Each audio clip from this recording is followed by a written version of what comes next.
नमस्कार दोस्तों, स्वागत करते हैं आप सभी का जी क्विज में। तो दोस्तों आज जो है कि बिहार डीएलएड एंट्रेंस एग्जाम 2025 के लिए साइंस का मॉडल सेट नंबर 5 लेके आए हैं, क्योंकि इससे पहले हम सभी ऑलरेडी 4 मॉडल सेट कंप्लीट कर चुके थे। इसके अलावा VBI क्वेश्चन का आपको प्रैक्टिस सेट दिया गया था, जिसमें कि हम सभी 5 प्रैक्टिस सेट कंप्लीट कर चुके थे। अगर आप सभी नहीं देखे ज़रूर देख लीजिएगा, चैनल पे अवेलेबल है, अन्यथा हम प्लेलिस्ट बना दी, वहाँ से जाके सारा चीज़ देख सकते हैं।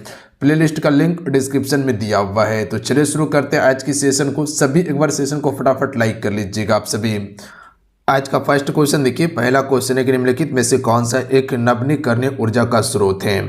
देखिए, नवीकरणीय ऊर्जा का अर्थ क्या होता है, आने वाला समय में वो खत्म हो जाए। जैसे कि कोयला हो गया, पेट्रोलियम हो गया, प्राकृतिक गैस हो गया, यूरेनियम हो गया, ये सभी क्या है, आने वाला समय में खत्म हो जाता है। जैसे कोयला है, कोयला क्या है, एक अनवीकरणीय ऊर्जा स्रोत है, जबकि जंगल, हवा, जल और उसके बाद सौर ऊर्जा हो गया, पवन ऊर्जा हो गया, ज्वार भाटा, ये सभी आपका नवीकरणीय ऊर्जा स्रोत है जो कभी खत्म नहीं होगा।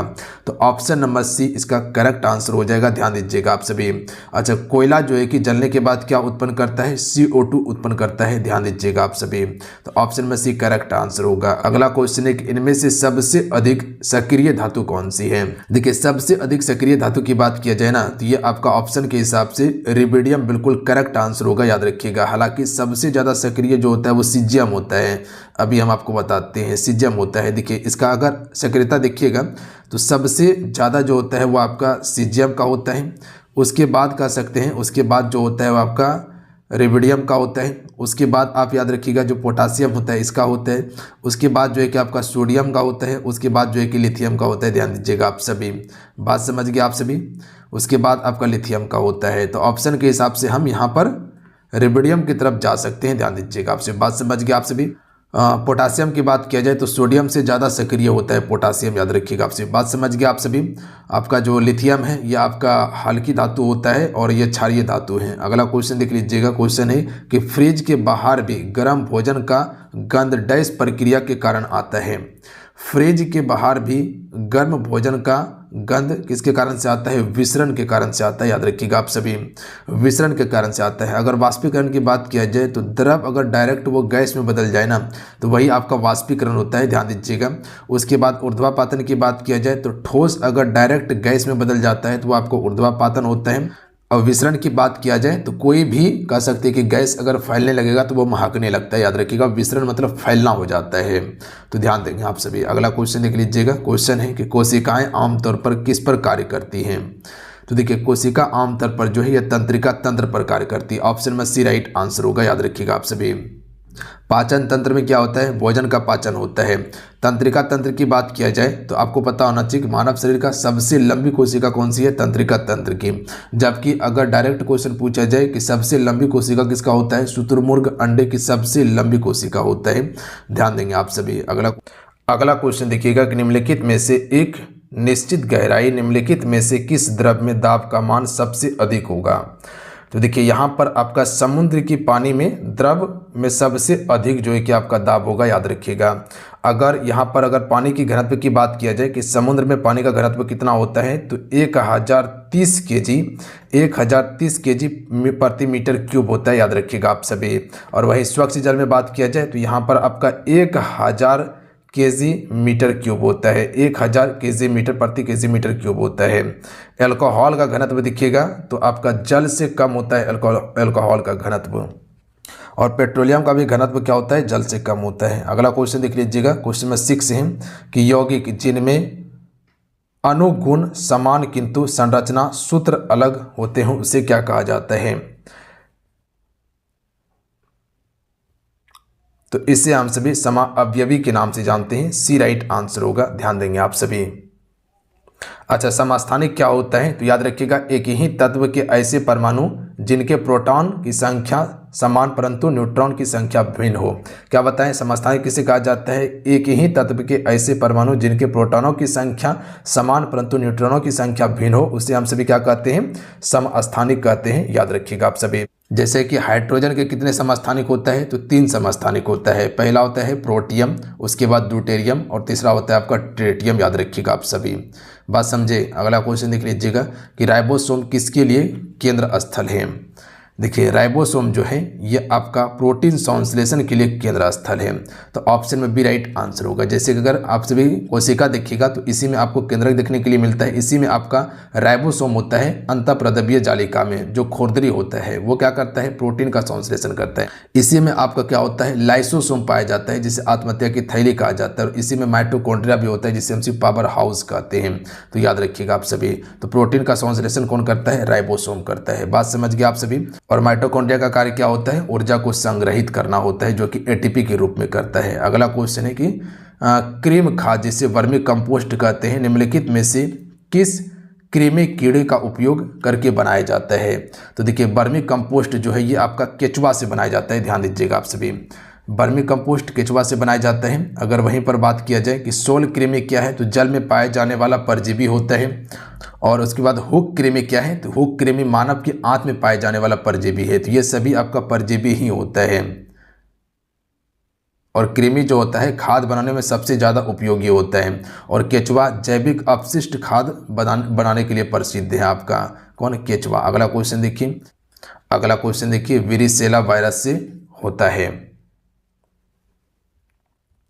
चिकन फॉक्स जो है फ्रेंड ये वेरिसेला वायरस से होता है, याद रखिएगा आप सभी। वायरस की यहाँ पर बात किया गया है। अच्छा, चिकन फॉक्स का लक्षण क्या क्या देखने के लिए मिलता है आप सभी को, तो आपको बुखार, शरीर पर जो कि फोफले तरह जो कि उग जाना, ये आपका प्रमुख चिकन फॉक्स का उदाहरण है। उसके बाद डेंगू जो है ये आपका एंडीज मच्छर के काटने से फैलता है। मलेरिया जो होता है ये प्रोटोजोआ से होता है। और खांसी जो है आपका विभिन्न बैक्टीरिया या वायरस से होता है खांसी, याद रखेंगे। अगला क्वेश्चन देख लीजिएगा कि कौन सा लेंस अपवर्ती लेंस भी कहलाता है। तो कौन सा लेंस को हमसे अपवर्ती लेंस कहते हैं, अवतल लेंस को अपवर्ती लेंस कहा जाता है। ऑप्शन में बी राइट आंसर होगा। उत्तल लेंस को अभिसारी लेंस कहा जाता है। जो उत्तल लेंस होता है उसे अभिसारी लेंस के नाम से जानते हैं, जो प्रकाश किरणों को केंद्र की ओर मोड़ता है। उत्तल लेंस क्या करता है, जो प्रकाश की किरण होता है उसको केंद्र की ओर मोड़ता है। वहीं अवतल लेंस की बात किया जाए तो ये आपका अपवर्ती लेंस होता है और ये किरण को बाहर की ओर मोड़ता है, याद रखिएगा। किरण को बाहर की ओर अवतल लेंस मोड़ता है। बात समझ गए आप सभी। अगला क्वेश्चन देख लीजिएगा, विटेकर, इसको कीजिएगा हिटलर नहीं होगा। विटेकर की प्रस्तुत वर्गीकरण या वर्गीकृत जगत के अंतर्गत क्या क्या है, तो इसके अंतर्गत प्लांटी और एनिमिलिया, मोनेरा, प्रोटिस्टा और फंजाई, ये सभी इसी के वर्गीकरण के अंतर्गत आता है। तो ये सभी इसका बिल्कुल करेक्ट आंसर हो जाएगा। जैसे अगर मोनेरा की बात किया जाए तो मोनेरा में आप सभी का एक कोशिकीय और प्रोकैरियोटिक जीव आता है। जैसे इसका उदाहरण होता है बैक्टीरिया। बैक्टीरिया जो है यह आपका मोनेरा जगत का उदाहरण है। अगर वहीं प्रोटिस्टा की बात किया जाए, प्रोटिस्टा की अगर बात किया जाए, अगर वहीं प्रोटिस्टा की बात किया जाए तो इसमें एक कोशिकीय जीव होता है और यूकैरियोटिक जीव होता है, याद रखिएगा आप सभी। बात समझे। जैसे कि अमीबा इसका प्रमुख उदाहरण है, अमीबा हो गया, पैरामीशियम हो गया। उसी प्रकार से अगर बात किया जाए कि फंजाई, इसके अंतर्गत आपका खमीर आता है। फंजाई के अंतर्गत खमीर, जैसे कि ये आपका एक कोशिकीय, बहुकोशिकीय और यूकैरियोटिक होता है। और प्लांटी जो होता है ना, प्लांटी आपका बहुकोशिकीय होता है, स्वपोषी होता है। इसके प्रमुख उदाहरण जैसे पेड़ पौधे हो गए। और उसके बाद एनिमिलिया के अंतर्गत क्या आता है, एनिमिलिया बहुकोशिकीय होता है, परपोषी होता है, याद रखिएगा आप सभी। जैसे कि मानव हो गया, पशु हो गया, ये सभी आपका एनिमिलिया के अंतर्गत आता है। तो याद रखिएगा आप सभी। अगला क्वेश्चन है कि हीलियम परमाणु के एल कक्षा में कितने इलेक्ट्रॉन उपस्थित होते हैं। तो हीलियम परमाणु के एल कक्षा में 0 इलेक्ट्रॉन होते, याद रखिएगा। देखिए हीलियम की परमाणु संख्या की बात किया जाए ना, सॉरी परमाणु क्रमांक की बात किया जाए तो परमाणु क्रमांक 2 होता है। अर्थात इसमें बात किया जाए तो 2 इसमें प्रोटॉन पाया जाता है, आपका 2 प्रोटॉन होता है और 2 आपका इलेक्ट्रॉन पाया जाता है। इसमें 2 इलेक्ट्रॉन पाया जाता है, ध्यान दीजिएगा। पर एल कक्षा में बात किया जाए तो 0 इलेक्ट्रॉन इसमें देखने के लिए मिलता है। तो ऑप्शन नंबर इसका क्या हो जाएगा, एक करेक्ट आंसर होगा। बात समझे आप सभी। अगला क्वेश्चन देखिए कि पेड़ पौधे की विकास, पेड़ पौधे की विकास के लिए कौन सी हवा जरूरी है। तो कार्बन डाइऑक्साइड जरूरी है पेड़ पौधे की विकास के लिए, याद रखिएगा आप सभी। प्रकाश संश्लेषण की अगर बात किया जाए, फोटोसिंथेसिस की बात किया जाए, तो आप सभी को पता है कि सूर्य की प्रकाश में फोटोसिंथेसिस करता है कौन, पेड़ पौधे, याद रखिएगा। और रात के समय में कार्बन डाइऑक्साइड छोड़ता है, यानी कि CO2 छोड़ता है, याद रखिएगा आप सभी। बात समझे आप सभी। अच्छा, वातावरण में CO2 की मात्रा कितना है, यानी कार्बन डाइऑक्साइड की मात्रा 0.03% है। कई बार आयोग क्वेश्चन पूछा है, तो याद रखिएगा। अगला क्वेश्चन देखिए, जब किसी वस्तु को हवा में ऊपर की ओर फेंका जाता है तो वस्तु द्वारा तय पथ होगा। देखिए जितने भी जुड़े हुए हैं आप इस सेशन को ज़रूर लाइक करते चलिएगा, आपका एक लाइक मोटिवेट कराता है। अगर आपको लगता है कि हाँ आपके लिए मेहनत किया जा रहा है तो सेशन को लाइक करके आप शेयर ज़रूर कर दीजिएगा। और इसी साइड में आपको चैनल सब्सक्राइब करने का ऑप्शन दिखाई देगा, उसको ज़रूर सब्सक्राइब कर लीजिएगा और घंटी को प्रेस कर लीजिएगा आप सभी। तो जब किसी वस्तु को हवा की ओर ऊपर फेंका जाता है तो इसका पथ जो होता है परवलय के आकार का होता है, यानी कि option number D right answer होगा, याद रखिएगा आप सभी। अगला क्वेश्चन देख लीजिएगा कि एड्स एक घातक बीमारी है जो डैश के द्वारा होती है। देखिए एड्स जो है HIV वायरस का नाम सुने होंगे, ये एड्स से ही संबंधित है और ये आपका एक विषाणु के कारण होता है, option number D right answer हो जाएगा। और एड्स रोग जो है शारीरिक संपर्क के कारण भी फैलता है, याद रखिएगा आप सभी। अगला क्वेश्चन देख लीजिएगा, क्वेश्चन है कि विद्युत का अच्छा चालक क्या है। तो विद्युत का अच्छा चालक सबसे चांदी हो जाएगा, याद रखिएगा। चांदी महंगा होने के कारण हम सभी तांबा का प्रयोग करते हैं, ध्यान देंगे आप सभी। लकड़ी विद्युत का कुचालक होता है, प्लास्टिक भी आपका विद्युत का कुचालक है। कार्बन की बात किया जाए तो ग्रेफाइट जो है कार्बन का एक अपरूप है जो अर्धचालक होता है। अगला क्वेश्चन है कि शक्ति का एसआई मात्रक क्या है। तो शक्ति का एसआई मात्रक वाट होता है, याद रखिएगा आप सभी। अगर वहीं पर जूल की बात किया जाए तो जूल किसका मात्रक है, कार्य का मात्रक है, प्लस में ऊर्जा का मात्रक जूल होता है। बात समझ गए आप सभी। न्यूटन जो है बल का मात्रक है और दाब का मात्रक क्या होता है, पास्कल होता है, तो याद रखिएगा। अगला क्वेश्चन देख लीजिएगा कि लोहे पर जंग लग जाने पर इनमें से कौन सी यौगिक बनता है। लोहे पर जब जंग लग जाता है तो इनमें से कौन सा यौगिक बनता है, तो राइट आंसर ऑप्शन में ए हो जाएगा, Fe2O3 × H2O बनता है, ध्यान दीजिएगा। जिसे हमसे क्या कहते हैं, हाइड्रेटक फेरिक ऑक्साइड के नाम से जानते हैं, लिख देते हैं साइड में, इसको आप याद रखिएगा, ठीक है। हाइड्रेटक फेरिक ऑक्साइड के नाम से जानते हैं। अगला क्वेश्चन देख लीजिएगा, क्वेश्चन है कि निम्न में से कौन सा संबंध सत्य है।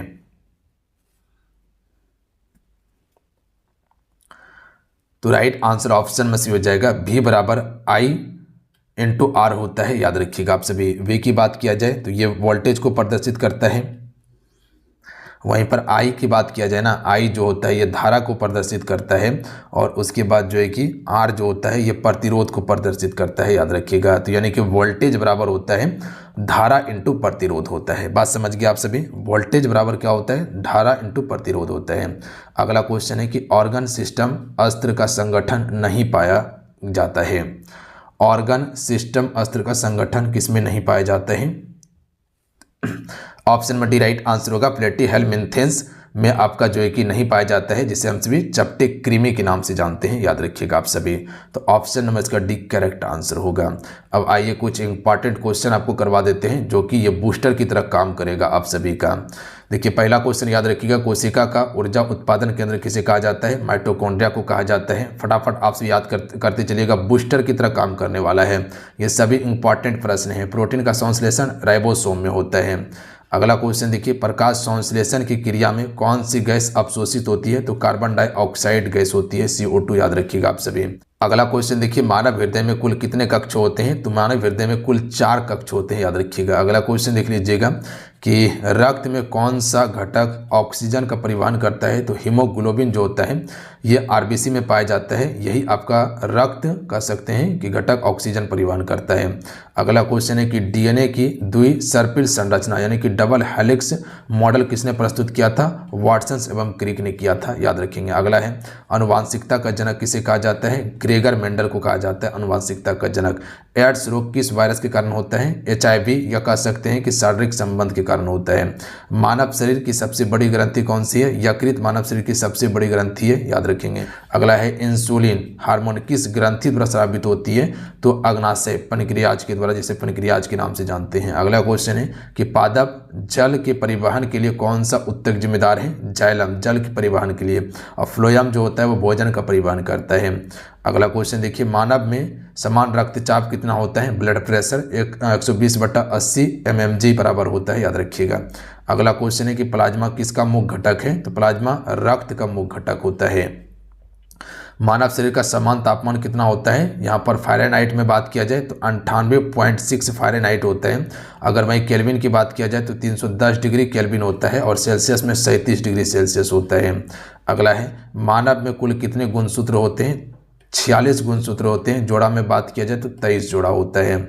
अगला है पाचन की क्रिया में प्रोटीन को तोड़ने वाला एंजाइम क्या है, पेप्सिन है।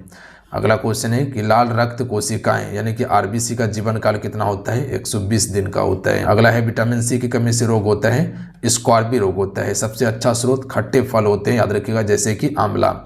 मनुष्य की सबसे लंबी हड्डी फीमर, जांग की हड्डी। सबसे छोटे स्टेपिज कान की हड्डी होता है। अगला क्वेश्चन देख लीजिएगा, किस अंग को रक्त निस्संदन यंत्र यानी कि ब्लड फिल्टर कहा जाता है, तो विक्र यानी कि किडनी को कहा जाता है।